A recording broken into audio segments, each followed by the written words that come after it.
Chers amis et chers spectateurs, bienvenue sur notre chaîne de l'île Maurice, votre dose de quotidienne d'actualité où le sérieux rencontre l'humour et où la vérité se mêle parfois à la satire. Aujourd'hui, dans cette édition spéciale, nous vous emmenons au cœur d'un affrontement politique qui secoue l'île Maurice. Restez bien installés, car ce n'est pas juste une histoire de politique, mais un véritable combat pour la démocratie et le respect des règles du jeu. Si vous êtes curieux de savoir ce qui se trame derrière cette déclaration explosive, vous êtes au bon endroit. Mais avant de plonger dans le vif du sujet, n'oubliez pas de liker cette vidéo pour qu'elle touche le maximum de personnes de vos abonnés si vous n'êtes pas d'encore. Et si vous êtes nouveau ici, surtout d'activer la cloche de notification pour ne rien manquer de l'actualité chaude du pays. Si tout cela est fait, alors préparez-vous à découvrir cette histoire sous un angle inédit. Paul Béranger, nous nous occupons d'Agalga jour et nuit. Le Premier ministre adjoint, Paul Béranger, dirigera une délégation ministérielle à Agalga jeudi et vendredi, laquelle comprendra les ministres du Logement et des Terres, Chekil Mohamed, des Infrastructures nationales, Agé Gunness, et de l'Industrie et des PME, Adil Amir Mea, ainsi que le député Échange Humain et des représentants des différents ministères concernés, de l'UT Island Development Corporation, de la Mauritius Port Authority et de la force policière. Une visite qui permettra de faire une évaluation des infrastructures de l'archipel après le passage du cyclone Chido. En décembre dernier, la délégation quittera le pays à 7h30 demain matin à bord de l'ATR, avec une arrivée prévue vers 10h30. Aussitôt débarquée, la délégation visitera la nouvelle piste d'atterrissage ainsi que la tour de contrôle. Tandis qu'en début d'après-midi, ce sera au tour de la nouvelle jetée.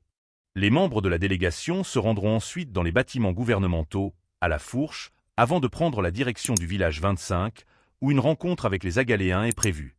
La matinée de vendredi, elle, sera consacrée à l'île du Sud, où une visite du centre polyvalent de Saint-Rita est au programme. La tournée passera par l'église, le bâtiment abritant les services météo, le vieux moulin, la vieille étable ainsi que le cimetière. La délégation regagnera ensuite Maurice vendredi après-midi.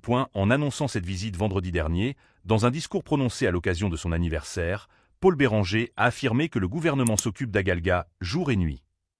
Ajoutant « Nous aiderons Agalga ». À noter que c'est la deuxième fois que le DPM effectue une visite dans l'archipel, la première fois remontant à 2004, alors qu'il était Premier ministre. Il avait alors fait le déplacement à bord du Dornier après que le Transal français que devait transporter la délégation soit tombé en panne. De son côté, le Premier ministre, Navin Rangolam, lui, s'était rendu dans l'archipel en 1998 à bord du Transal, qui a été retiré de la circulation en 2022. Depuis le passage du cyclone Chido, plusieurs délégations se sont rendues à Agalga, dont les 3 députés représentant l'archipel, Chekil Mohamed, Adil Amir Mea et Échange Humain. L'évêque de Port-Louis, MGR Michael Duron, a également fait le déplacement pour passer en revue la situation. La construction de la piste d'atterrissage, longue de 3 km et large de 45, ainsi que de la jetée a été financée grâce à un don de l'Inde d'un montant de 169 572 867 roupies. Le budget 2023 à 24 avait pour sa part prévu une enveloppe pour l'achat d'un remorqueur. Ces 2 projets d'infrastructure avaient cependant donné lieu à une série de PNQ et d'interpellations au Parlement. Navin Rangolam a rappelé que cet accord, signé le 27 mai 2017, concerne principalement la protection et la sécurité maritime. Parmi les objectifs mentionnés figurent la surveillance et le contrôle de la zone économique exclusive, ZEE, de 2,3 millions de km², ainsi que la lutte contre la piraterie, le terrorisme, le narcotrafic et la traite humaine. Sont aussi mentionnés la prévention du braconnage et de la pêche illégale, l'assistance hydrographique, le soutien au développement économique, notamment dans le cadre de l'économie bleue, les interventions d'urgence, incluant les opérations de recherche et de sauvetage, la lutte contre la pollution marine et l'aide humanitaire en cas de catastrophe. Tous les travaux ont été entièrement financés et réalisés par le gouvernement indien, qui prend également en charge le fonctionnement et l'entretien des installations. L'accord stipule néanmoins que la propriété de toutes les infrastructures reste entre les mains du gouvernement mauricien. Navin Rangolam avait toutefois rappelé que l'accord comprend une clause de confidentialité. Paul Béranger, nous nous occupons d'Agalga jour et nuit. Le Premier ministre adjoint, Paul Béranger, dirigera une délégation ministérielle à Agalga jeudi et vendredi, laquelle comprendra les ministres du Logement et des Terres, Chekil Mohamed, des Infrastructures nationales, Agé Gunness, et de l'Industrie et des PME, Adil Amir Mea, ainsi que le député Échange Humain et des représentants des différents ministères concernés, de l'UT Island Development Corporation, de la Mauritius Port Authority et de la force policière. Une visite qui permettra de faire une évaluation des infrastructures de l'archipel après le passage du cyclone Chido. En décembre dernier, la délégation quittera le pays à 7h30 demain matin à bord de l'ATR, avec une arrivée prévue vers 10h30. Aussitôt débarquée, La délégation visitera la nouvelle piste d'atterrissage ainsi que la tour de contrôle. Tandis qu'en début d'après-midi, ce sera au tour de la nouvelle jetée. Les membres de la délégation se rendront ensuite dans les bâtiments gouvernementaux, à la Fourche, avant de prendre la direction du village 25, où une rencontre avec les Agaléens est prévue. La matinée de vendredi, elle, sera consacrée à l'île du Sud, où une visite du centre polyvalent de Saint-Rita est au programme.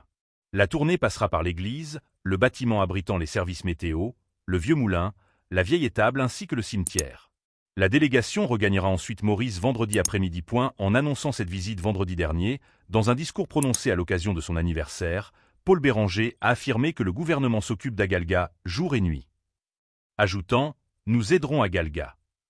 À noter que c'est la deuxième fois que le DPM effectue une visite dans l'archipel, la première fois remontant à 2004, alors qu'il était Premier ministre.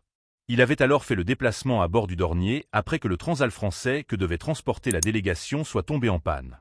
De son côté, le Premier ministre, Navin Rangolam, lui, s'était rendu dans l'archipel en 1998 à bord du Transal, qui a été retiré de la circulation en 2022. Depuis le passage du cyclone Chido, plusieurs délégations se sont rendues à Agalga, dont les 3 députés représentant l'archipel, Shekil Mohamed, Adil Amir Mea et Échange Jument. L'évêque de Port-Louis, MGR Michael Duron, a également fait le déplacement pour passer en revue la situation. La construction de la piste d'atterrissage, longue de 3 km et large de 45, ainsi que de la jetée a été financée grâce à un don de l'Inde d'un montant de 169 572 867 roupies. Le budget 2023 à 24 avait pour sa part prévu une enveloppe pour l'achat d'un remorqueur.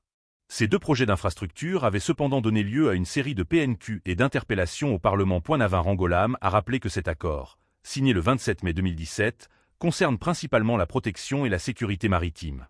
Parmi les objectifs